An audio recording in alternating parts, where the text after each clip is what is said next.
হলদিয়া কাণ্ড চলাকালীন শ্রীরামপুরের বেসরকারি কারখানায় ভাঙচুর এবং মারধরের অভিযোগ উঠল তৃণমূল নেতার বিরুদ্ধে।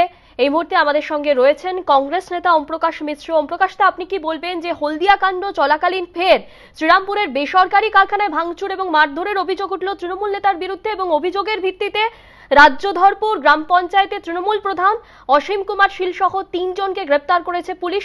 কি প্রতিক্রিয়া আপনার? আমি অস্বাভাবিক কিছুই দেখছি না। তৃণমূল কংগ্রেসের নাম করে আর তৃণমূল কংগ্রেসের হয়ে অনেকেই নানা রকম দুষ্কর্মের সঙ্গে জড়িত হয়ে পড়ছেন। তারা মনে করছেন যে যেহেতু সরকার তাদের রয়েছে, সরকারের প্রশ্রয় তারা পাবেন, তাদের দলের প্রশ্রয় পাবেন। এই প্রশ্রয়কে ভর করে তারা বিভিন্ন জায়গায় নানা রকমের নৈরাজ্য সৃষ্টি করছেন এবং একটা টাকা লুট করবার চেষ্টা আমরা সব জায়গা থেকে দেখতে পাচ্ছি।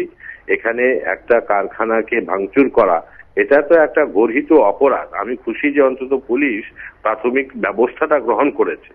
আমি আশা করছি যে এই যে তারা ব্যবস্থাটা নিয়েছেন, এক্ষেত্রে তারা শক্ত হাতে এটাকে প্রতিষ্ঠিত করতে পারবেন আইন আদালতের সামনে। অন্যথায় আমাদের যে ভাবমূর্তি তো খারাপ হয়েইছে। পশ্চিমবঙ্গের সুনাম আজকে ভুলণ্ঠিত এবং একটা ইনভেস্টমেন্ট ফ্রেন্ডলি ডেস্টিনেশন হিসাবে যেইটুকু আমাদের প্রসপেক্ট ছিল সেটার তো উপর একটা কোঠারাঘাত এসছেই। আর তার সঙ্গে যদি যুক্ত হয় যে ছোট ছোট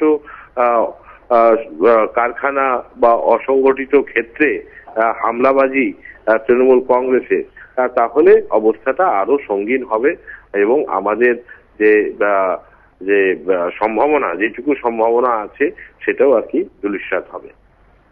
ধন্যবাদ আপনাকে ওমপ্রকাশ দা।